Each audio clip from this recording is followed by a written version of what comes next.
I wish that I could live in whatever land of delusion that JoJo Siwa is living in, because man, my life would be so much better if I could be as delusional as she is. And it's honestly like, I just don't know how someone can be like that. And I think it stems from her mom, because I feel like her mom was probably the type to always be like, you're a star, you're this, you're that. And I don't know, maybe it's like grown her into this. Cause even I see like TikToks of like, TikTok comments saying, JoJo Siwa's #1 fan. And low key, I believe that. I feel like she is her #1 fan. And there's nothing wrong with that, I guess. But, I think to the extent that she's our #1 fan, there is just something wrong. That's because she knows she's bad at things, but still chooses to do them and wants to be great at them. It just blows my mind. I saw this clip of her saying that she knows she can't sing. And I'm sitting here thinking, then what are you doing creating music if you know you can't sing? I feel like that's the first step to, being a musician who sings. Like an artist, a singer, is having singing talent, which she does not have. I think we all knew this. And that's why I was so confused when people were getting excited for JoJo Siwa's new music stuff. I'm like, did we all forget that homegirl cannot sing? The only reason why her previous music did well is because she geared towards kids. And I guess kids nowadays, they don't care if their artist can sing or not. Because I know the music I listened to when I was a kid, I'm 19. So I know that the music I listened to like when I was like 8, 9, 10, I can still jam out to that to this day. So I just can't say this now. I don't think the kids who were like going to JoJo Siwa's concerts when they were 8 are going to look back at us when they're like 19, 20 and it's like, wow, that's still good music. I don't know, maybe they will, but yeah. And so, and not even just that, so I know JoJo from Dance Moms, and if anyone doesn't know, JoJo came from a TV show called Dance Mom. Well, she actually came from Abby's Ultimate Dance Competition before Dance Moms. But Dance Moms is really what blew her up, I guess, because her personality and stuff like that, and her bows and stuff like that. She's very marketable. And so, if you know Dance Moms, Abby treated JoJo so bad. I think you can tell that Abby did not want JoJo on the show. So essentially, how Dance Moms would work is that they would compete and new people come on the team. And I think it's very obvious that JoJo is someone that producers brought to compete on the team. It wasn't someone that Abby brought to compete on the team. And so you can clearly tell that because of how Abby treats JoJo. When you're given an assignment, you do it. I'm in a hotel room in a scary movie, just... No, we're not gonna do it. I'm not gonna have her be scared for the next 6 months because she watched the movie you wanted her to watch. We did the dance. We watched the trailer. I told her what it was about. You didn't change your emotion. You had one look on your face the entire time. And it was good. She was possessed. It was good. Well, if you're so good, you don't really need to be part of the Abby Dance Company. Can you put her picture back up? She deserves to be on the pyramid. She was in the group dance. She deserves nothing. Don't have an attitude that you are entitled in this world. You are not. You deserve nothing else. You earn it. You can't stand her cry. Oh, no. No, you are not in this dance. Down. No. Do you know the order of the solos? JoJo! Have you learned nothing? I think JoJo and her mom is living in this land delusion, thinking that, oh, Abby just acted like that for the show. It's like, no. Because even outside of the show, certain things happened that would make it seem like Abby did not care for JoJo. Abby would always exclude JoJo from out-of-show events. Like when they went to Australia, that was an out-of-show event that Abby did not include JoJo in.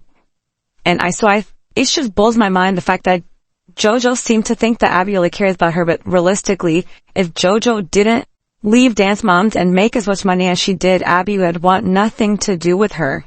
And now Abby's trying to act all like, oh my gosh, JoJo this, JoJo that, and give her all this praise, but it's so fake because she's only acting that way because JoJo is as big as she is. If JoJo left Dance Mom, started a normal life, and didn't get as big as she was, didn't make as much money as she was making, you wouldn't, Abby would not give her the time of day, let's be real. And so, at that point, JoJo was living in a land of delusion because Abby does not care for the girl at all. And so, And then with this singing career, all these interviews I'm seeing where JoJo, like I'm sitting thinking, who does like a change, right? A big change in their career, but then goes on to discuss it as if like it's like I'm purposely trying to play this bad girl role. And it's because I saw this interview and I'm going to play it right now. No one has made this dramatic of a change yet. No one has made, in my generation, this extreme of a switch. And so she basically is saying, oh yeah, no one's done this drastic 180. And it's like, you do the change. You don't discuss the change that you're doing. It doesn't make any sense. The fact that it's like she's just trying to find something to do now that she is older and can't really gear towards kids anymore.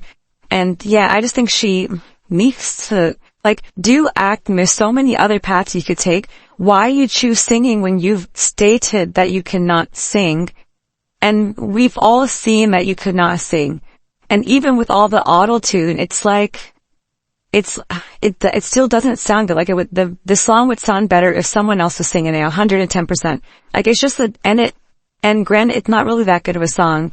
And then when she was at her release party, she was like, this song is about my ex, listen to a specific ad-lib. And it's like, you aren't even listed as a writer in this song, but you're talking about, yeah, I made this song about my ex. You didn't do anything for this song. You hired people, they made a song for you, and you sung the song.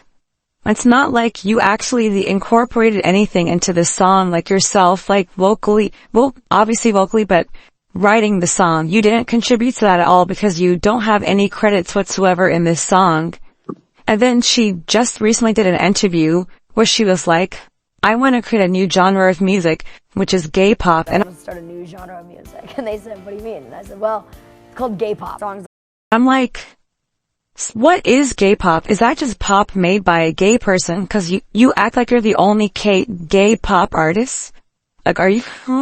Like, I swear, what drugs are she on? Like, the fact that she could say stuff like that, and like, I would love to be in the interviewer's mind when she said that. Yeah, I'm gonna create a new genre called gay pop. Like, what is that? This pop made by a gay person, that's not a genre, what?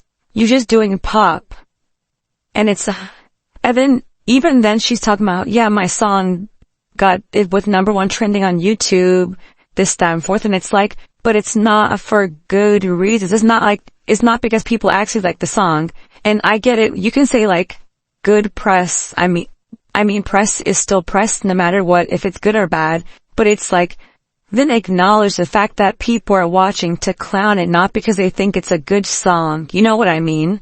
Like, it's not gonna win, like, awards or this, that, and the fourth. Like, you're not gonna be going on, I mean, maybe she'll go on Jimmy Kimmel, cause I don't know how people get on that, but you're not gonna be going to the big awards shows performing that song unless you pay those same shows to perform your song. Like, it blows my mind. Like, it's like, and then she posted a TikTok where she was like, whoa, my song has been stuck in your guys' head, and Like it or not, what's been in your head the last 3 days? it's like, it's not really, just every time I scroll through TikTok, I see it because people are making fun of the song, not because, like, it's not really in my, I don't think about the song outside of when I open up my TikTok and people making fun of it. And then, oh my gosh, the podcast she did, where she was talking about Tana and James, like, quote unquote, making fun of the song. And even the interviewer was giving me the ick, trying to instigate this, that, and the fourth. Because I guess since she defended James Charles, him making that TikTok kind of making fun of the song, I guess, the interviewer didn't appreciate it, but she said that James texted her beforehand and asked if the TikTok was okay, and so she okayed it. But then it's like, you came out yourself saying that you purposefully went all extra and that's not how the dance was supposed to look. So if people mimic that, I don't get what's the problem. They're mimicking. You were making fun of the choreography theoretically, right? Because you were doing it all extra on purpose to get people. It will get people like talking about it. And now you're upset when someone mimics it. And You and James, I feel like aren't even best. Like, this is what I don't understand. Like, she just defends people just to defend them. Like, she makes it her goal to defend certain people, this, that, and the fourth, who've done questionable things. And then it's like, and then it goes back to the Candace thing, but Candace is this awful person because she doesn't agree with how you live your life. But these people who have done awful things are somehow still good people. I just don't understand. Like, even the same thing with Appy. It's like, these people are good, but Candace is that just because she doesn't agree with your lifestyle. That makes her this awful human being. Or Christy is bad because she doesn't agree with your opinions on Gianna. And I'll show the clip, what I'm talking about here, because Gianna was also on Dance Moms, and Christy talked about Gianna and how she wasn't always as nice. And JoJo essentially decided to defend Gianna, and I don't know, JoJo's made it her mission to just to be defending people who don't, like, you don't need to be defending these people. Do you guys ever talk to Gianna? No, Gianna's not nice. I never like to comment on things or get involved in things that don't involve me, but this, I just have to say, this just came up on my For You page, and that is absolutely the most disgusting and ignorant thing that I have heard anybody say. First of all, Gia is one of the sweetest people in the whole world, and second of all, she works so hard. But, and then she goes on to talk about Tana and Tana's TikTok. And I'm like, Tana's TikTok wasn't even bad. She was just saying a fact. It's like, you're calling yourself a bad girl. What have you done that made you this quote unquote bad girl? Like, it's, I mean, it wasn't even like bad itself with. I was a bad girl. I'm doing bad things. You think she's ever taken like a perk 30 and like cussed somebody out?